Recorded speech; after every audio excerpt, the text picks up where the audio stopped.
Assalamualaikum warahmatullahi wabarakatuh. Bertemu kembali dengan Puniswa, masih dalam pembahasan materi matematika peminatan kelas 12.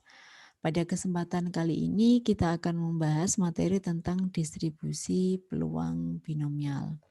Sebelum kita membahas materi inti dari distribusi peluang binomial, coba kita cermati dulu dalam kehidupan sehari-hari.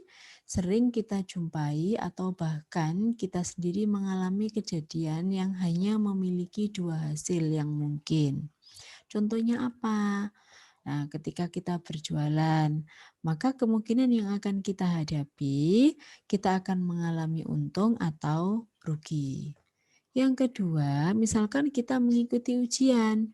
Nah, kemungkinan yang akan kita dapatkan adalah kita akan mengalami sukses atau gagal di dalam menghadapi ujian tersebut. Atau istilah yang biasa kita dengar atau kita gunakan juga dalam ujian tersebut bisa jadi kita lulus atau tidak lulus. Nah, kemudian contoh berikutnya ketika menanti kelahiran anggota keluarga. Nah, kelahiran anggota keluarga tersebut kemungkinan berjenis kelamin laki-laki atau perempuan. Selain dalam kehidupan sehari-hari, kita sering menjumpai kejadian-kejadian yang memiliki dua hasil yang mungkin, kita juga bisa melakukan suatu percobaan. Nah, dalam suatu percobaan acak yang dilakukan, dapat juga yang hanya memiliki dua hasil yang mungkin, seperti pada pelemparan sekeping uang logam. Nah, kemungkinan hasil yang muncul dari pelemparan sekeping uang logam itu adalah munculnya sisi angka atau gambar, gitu ya. Dan masih banyak contoh-contoh yang lain. Oke, sebelum kita membahas lebih lanjut tentang materi ini, ada beberapa istilah yang perlu kita ketahui tentang distribusi peluang binomial. Yang pertama, percobaan acak yang memiliki dua hasil yang mungkin. Nah, disebut dengan percobaan Bernoulli. Nah, berikutnya, percobaan Bernoulli yang diulang sebanyak N kali disebut dengan percobaan binomial. Nah, ini tadi ya, percobaan binomial. Sedangkan variabel acak X yang nilai-nilainya ditentukan oleh hasil percobaan binomial disebut variabel acak binomial. Nah, sedangkan distribusi peluang variabel acak binomial disebut dengan distribusi binomial. Nah, berikutnya peluang suatu nilai variabel acak binomial dinamakan peluang binomial. Itu beberapa istilah yang perlu kita ketahui ya. Nah, oke. Baiklah, sekarang kita akan bahas tentang ciri-ciri percobaan binomial. Ciri-ciri atau sifat percobaan binomial. Yang pertama, percobaan dilakukan secara berulang-ulang sebanyak N kali dengan N-nya bilangan bulat. Yang kedua, percobaan hanya memiliki dua kemungkinan hasil. Yang ketiga, peluang setiap kejadiannya tetap dalam setiap percobaan dan jumlah kedua peluang sama dengan 1. Karena hanya dua kemungkinan hasil, dari dua kemungkinan itu jika dijumlahkan sama dengan 1 ya. Oke, kemudian yang keempat, percobaan bersifat saling bebas satu sama lain atau independen. Jadi satu percobaan tidak mempengaruhi hasil dari percobaan yang lain. Nah, untuk lebih jelasnya perhatikan contoh berikut. Coba diselidiki ya, apakah percobaan berikut ini merupakan percobaan binomial? Yang pertama, percobaan melambungkan sekeping uang logam sebanyak 2 kali. Tadi sudah dicontohkan ya. Nah, ini percobaan dilakukan berulang-ulang. Ini sebanyak 2 kali. Jadi yang pertama memenuhi. Nah, yang kedua, percobaan hanya memiliki dua kemungkinan hasil. Nah, hasilnya bisa angka atau gambar dipenuhi ya. Peluang setiap kejadiannya tetap dan jika dijumlahkan sama dengan 1. Peluang muncul angka setengah, gambar setengah kalau dijumlahkan sama dengan 1, terpenuhi. Percobaan bersifat saling bebas. Nah, pada pelemparan pertama, peluang munculnya sisi gambar setengah. Peluang munculnya sisi angka juga setengah. Pada pelemparan yang kedua, hasilnya tidak terpengaruh oleh pelemparan yang pertama. Peluang munculnya gambar tetap setengah. Peluang munculnya angka juga setengah. Jadi karena keempat ciri ini terpenuhi, maka percobaan yang dilakukan ini merupakan percobaan binomial. Berikutnya, percobaan pengambilan 2 bola satu persatu dengan pengembalian dari kantong yang berisi 4 bola merah dan 6 bola kuning. Yang pertama, coba sifat yang pertama. Percobaan dilakukan secara berulang-ulang. Ini mengambil 2 bola satu persatu, berarti ngambil 1, ngambil lagi 1, dilakukan sebanyak 2 kali. Oke. Yang kedua, percobaan hanya memiliki 2 kemungkinan hasil, yaitu merah atau kuning saja ya. Kemudian yang ketiga, peluang kejadiannya tetap dan dijumlahkan sama dengan 1. Peluang merahnya 4/10. Peluang terambil bola kuningnya 6/10. Jika dijumlahkan sama dengan 1. Ya.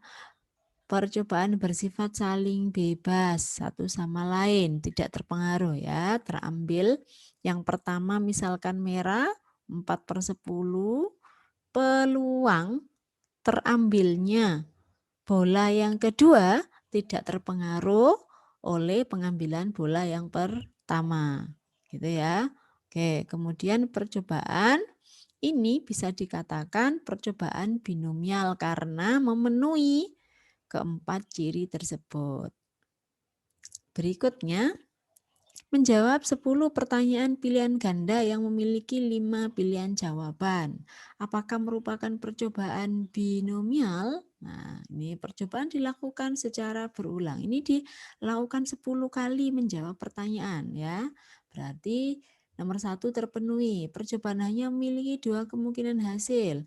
Hasilnya itu benar atau salah. Ya, karena di dalam 5 pilihan jawaban pasti hanya memuat 1 jawaban yang benar. Nah, kemudian peluang jawaban yang benar adalah 1/5, peluang jawaban salahnya 4/5 jika dijumlahkan sama dengan 1. Percobaan bersifat saling lepas, kita mengerjakan soal yang kedua tidak terpengaruh oleh kita mengerjakan soal yang pertama atau ketiga dan seterusnya ya, sendiri-sendiri. Jadi percobaan ini bisa dikatakan percobaan binomial. Oke, berikutnya.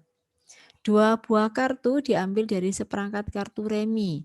Setelah kartu diambil tidak dikembalikan. Peluang terambil kartu skop. Nah, sekarang percobaan dilakukan berulang-ulang. Oke, ini dilakukan 2 kali memenuhi. Percobaan hanya memiliki 2 kemungkinan hasil, yaitu skop atau bukan skop ya. Jadi kita menentukannya dari sini, peluang terambil kartu skop dan bukan skop ya, 2 kemungkinan memenuhi. Peluang setiap kejadiannya tetap ya. Coba diperhatikan. Yang pertama, misalkan terambil kartu skop, peluangnya 13/52. Nah, peluang kejadian yang kedua berubah ya. Hasilnya bukan 13/52, tetapi tinggal 12/51 karena sudah diambil 1 ya, totalnya juga berkurang. Nah, maka ini tidak memenuhi sifat dari percobaan binomial sehingga tidak bisa dikatakan merupakan percobaan binomial ya. Oke, ini peluangnya tidak sama, kemudian juga tidak saling lepas ya. Pengambilan yang kedua terpengaruh oleh pengambilan yang pertama. Itu ya. Silahkan cari contoh-contoh yang lain ya. Oke, supaya lebih paham. Berikutnya kita akan menentukan X kejadian yang diharapkan dari N percobaan binomial. Nah, kita langsung aja ke contoh ya. Dari sebuah kotak berisi 4 bola merah dan 6 bola kuning, ya. Contoh yang tadi kita ambil lagi, kita bahas lebih jauh ya. Suatu percobaan dilakukan dengan mengambil sebuah bola dari kotak, kemudian dikembalikan lagi. Jika X menyatakan banyak bola merah yang terambil, ingat X bola merah. Bagaimana cara menghitung nilai-nilai peluang variabel acak X jika pengambilan bola diulang sebanyak N kali? Nah, oke. Coba kita cari dulu. Di sini ada 4 bola merah dan 6 bola kuning, berarti keseluruhan bolanya ada 10. Kalau begitu peluang terambilnya bola merah 4/10 atau 0,4. Peluang terambil bola kuningnya adalah 6/10 atau 0,6. Ya. Sekarang jika pengambilan bola diulang sebanyak N kali. Kita lakukan dulu misalkan N-nya sebanyak 2 kali. Ya, N-nya 2, maka kemungkinan nilai-nilai X-nya adalah 0, 1, 2. Artinya karena X ini tadi menyatakan banyak bola merah yang terambil, berarti X bisa 0, artinya merah tidak terambil sama sekali. Ini X sama dengan 1, merah terambil 1, X sama dengan 2, merahnya terambil 2. Ya, sebagaimana kita membahas variabel acak pada sesi sebelumnya ya. Oke. Nah, sekarang kita cari fungsi peluangnya. Oke. Jika kita mencari F0, maka sama dengan peluang pada saat X sama dengan 0. Nah, X sama dengan 0 tadi, X-nya apa? Terambil bola merah, berarti merahnya tidak terambil, berarti terambilnya kuning dan kuning, kan gitu. Nah, peluang kuningnya 0,6, kuning lagi 0,6. Berarti ya di situ 1 kali 0,4 pangkat N. Kenapa kok kita ambil 0,4 dan 0,6? Coba di sini ada hubungan apa kan gitu ya. Ini 0,4, di sini 0,6. Nah, yang diminta 0,6 kali 0,6. Biar aja kita tuliskan 0,4-nya berarti pangkat 0 kan nilainya sama dengan 1 ya. Kali 0,6-nya di sini pangkat 2. Nah, di sini karena tidak tertulis ya, maka koefisiennya sama dengan 1. Kenapa kita munculkan ini? Kita cari hubungannya peluang terambilnya merah dan peluang terambilnya kuning. Nah, coba kalau 1, ini tadi N-nya kan 2 ya. Ini X-nya tadi 0. Nah, berarti ini artinya ya 2 kombinasi 0 kali 0,4 ini peluang terambilnya merah pangkat 0. Nah, karena dia tidak terambil. Nah, kali 0,6-nya pangkat 2. Kenapa? Karena terambil 2 kali berwarna kuning. Kuning, kuning. Berarti 0,6 kali 0,6. Ya, 0,6 pangkat 2. Oke. Berikutnya F1. Berarti X-nya sama dengan 1, berarti terambil 1 bola merah. Kalau 1 bola merah, ya bisa pengambilan pertama merah, bisa pengambilan yang kedua yang merah. Maka kemungkinannya merah kuning atau kuning merah. Nah, ini pengambilan yang pertama merah dan pengambilan yang kedua kuning, maka ini peluang terambil merah dan peluang terambil kuning atau peluang terambil kuning dan peluang terambil merah. Nah, sekarang perhatikan, peluang terambil merah tadi kan 0,4. Peluang terambil kuningnya 0,6. Ditambah peluang terambil kuningnya 0,6, peluang terambil merahnya 0,4. Ini perkalian kan berlaku komutatif. Sama saja bisa kita tuliskan 2 kali 0,4 kali 0,6. Masing-masing pangkat 1. Kan gitu. Apa hubungannya dengan N-nya tadi? Nah, ini kok bisa jadi 2? Nah, kalau hubungannya dengan N dan X-nya bagaimana? Nah, kita bisa gunakan kombinasi 2C1 kan sama dengan 2 ya. Ini 0,4 pangkat 1, 0,6 pangkat 1. Biarin. Ya, ini tadi menunjukkan X-nya. X pangkat 0 karena 0,4 pangkat 0 menunjukkan nilai X. 0,4 pangkat 1 ini menunjukkan nilai X-nya. Gitu ya. Oke. Nah, sekarang jika jika F2 sama dengan P, X sama dengan 2. Nah, PX sama dengan 2. Kita kembali mengingat X tadi terambil bola merah. Berarti merah dan merah. Peluang terambil merah, peluang terambil merah lagi. Merahnya peluangnya 0,4, ya, terambil merah lagi berarti 0,4 lagi, ya. Nah, 0,4 pangkat 2, ya. Ini 1. Satunya kita bisa tulis dalam bentuk kombinasi. Hubungannya apa dengan X tadi? N-nya kan 2, X-nya 2. Nah, nilainya 1, berarti kombinasi 2C2. 0,4 pangkat 2, karena clearing ini kuning tidak terambil, maka dia pangkat 0. Nah, begitu ya. Jadi, ini menunjukkan X-nya 0, 1, 2. Ini pangkatnya ini menunjukkan X-nya 0, 1, 2. Ya. Nah, oke. Berikutnya, ya, jika kita pengambilannya sebanyak 3 kali. Tadi peluang terambil merahnya 0,4, peluang terambil kuningnya 0,6. Sekarang kita lakukan sebanyak 3 kali. Berarti X-nya yang mungkin adalah 0, 1, 2, 3. 0 tadi jika merah tidak terambil. Ini merah terambil 1, merah terambil 2, merah terambil 3. Gitu ya. Nah, sekarang F0. Berarti PX sama dengan 0. PX sama dengan 0 berarti kuning semua. Berarti 0,6 kali 0,6 kali 0,6. Nah, ini 0,6-nya pangkat 3.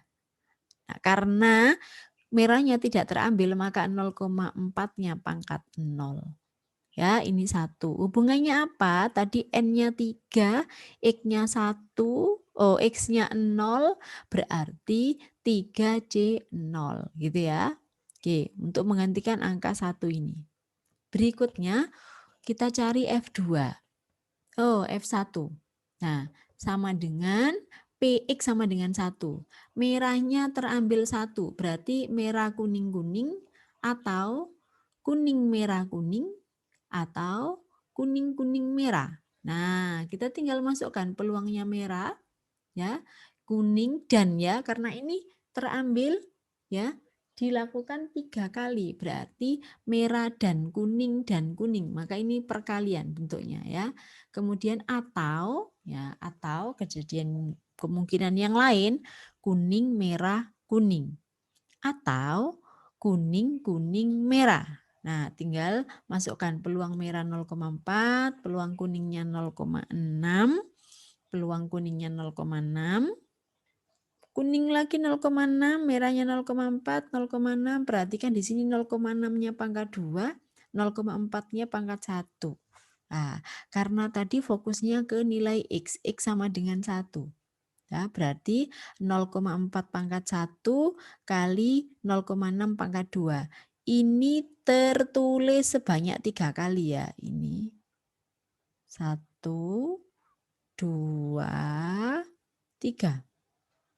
Oke, berarti 3 kali 0,4 pangkat 1 kali 0,6 pangkat 2. Hubungannya apa? N dengan X-nya tadi.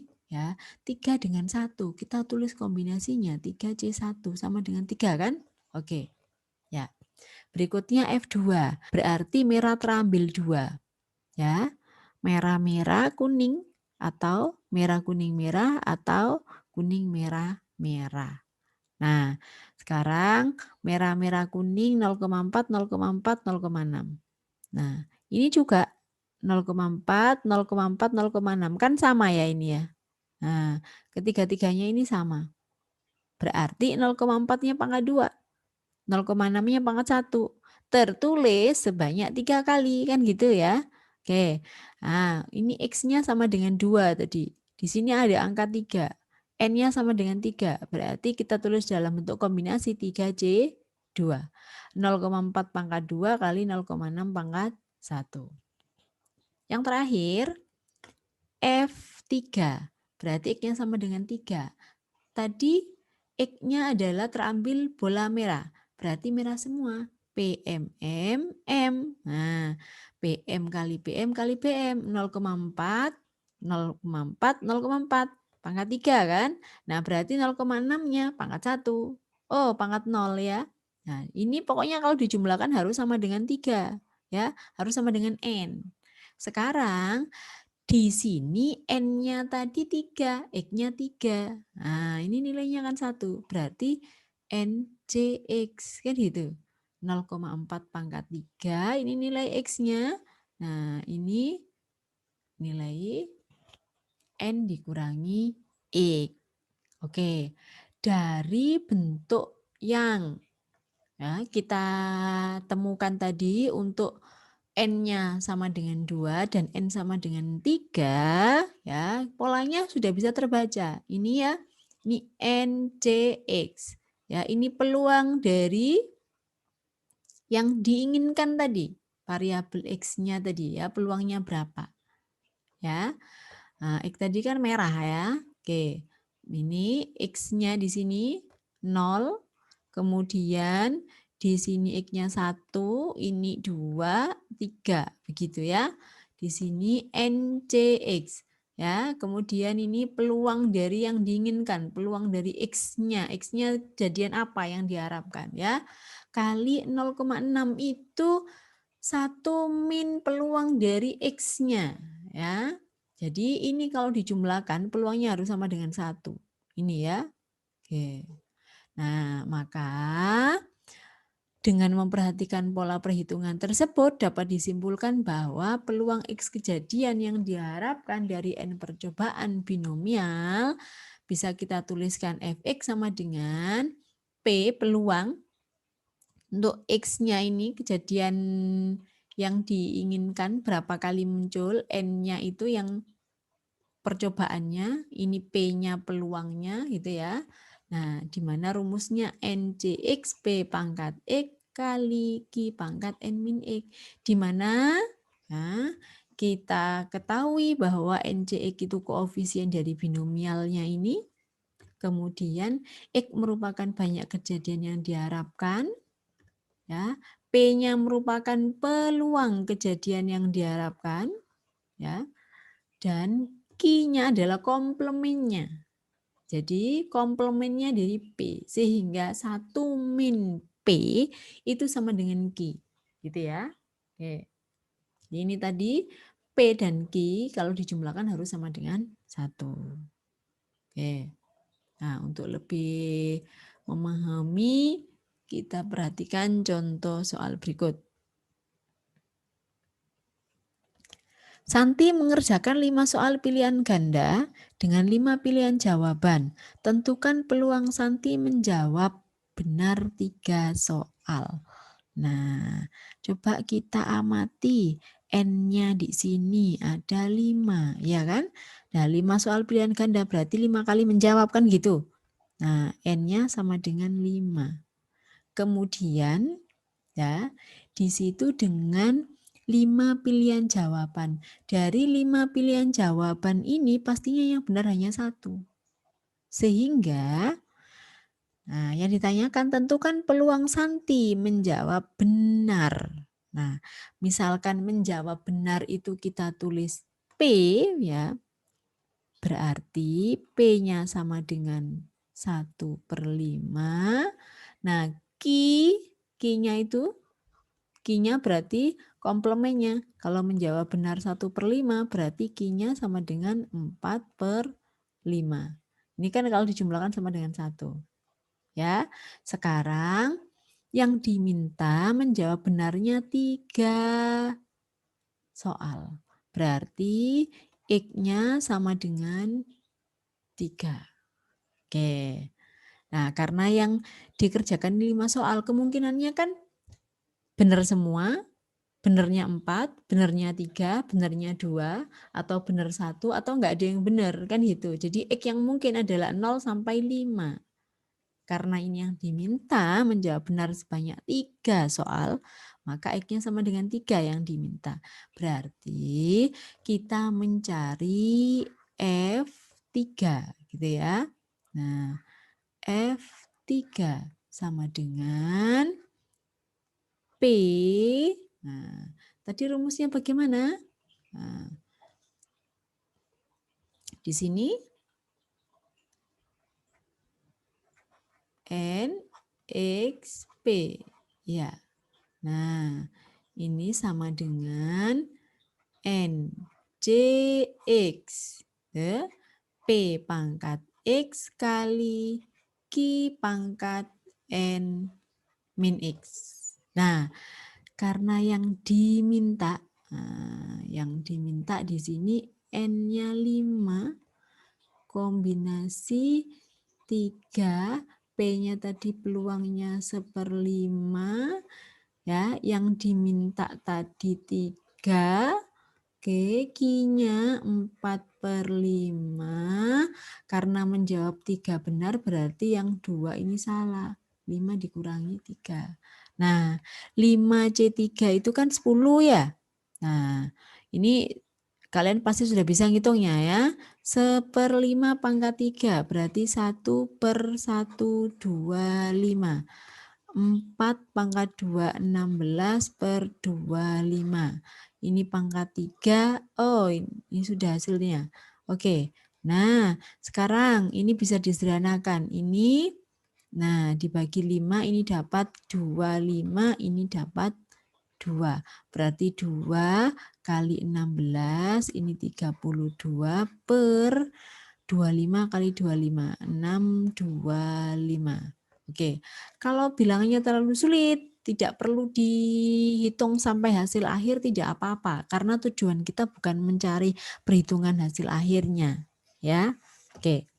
Nah, kita perhatikan satu contoh soal lagi. Sebanyak 80% siswa kelas 12 MIPA lulus ujian matematika.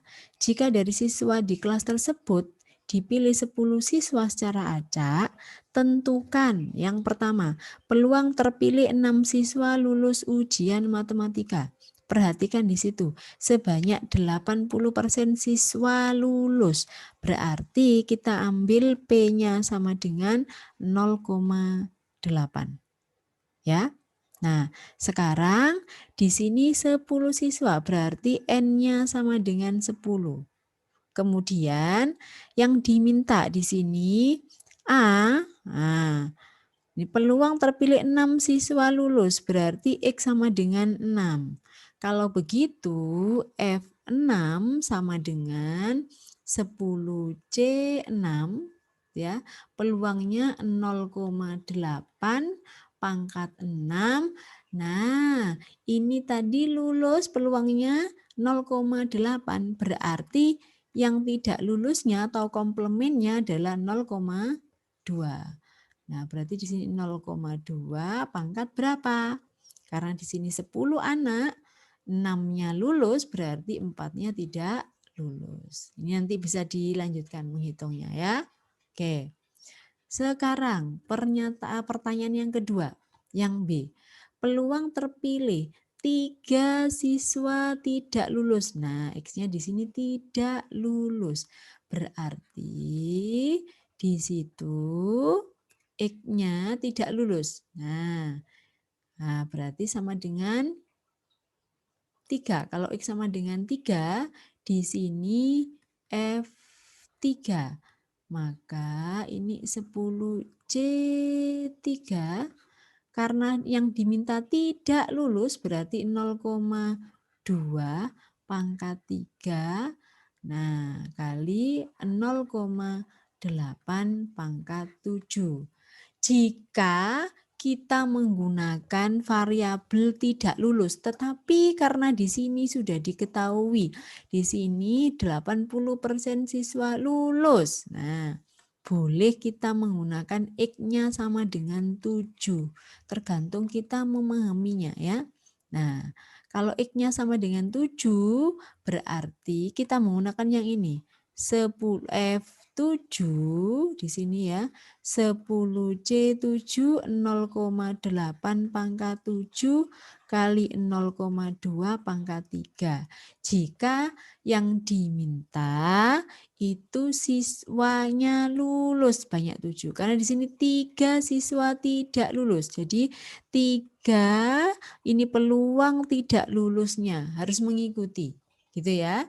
Nah, kemudian kalau kita membacanya begini, 3 siswa tidak lulus, berarti 7 kan lulus. Boleh, ini 7, F7 boleh.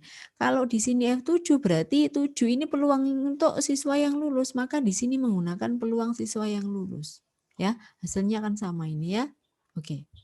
Nah, saya cukupkan sekian pembahasan materi kita kali ini, mudah-mudahan bermanfaat.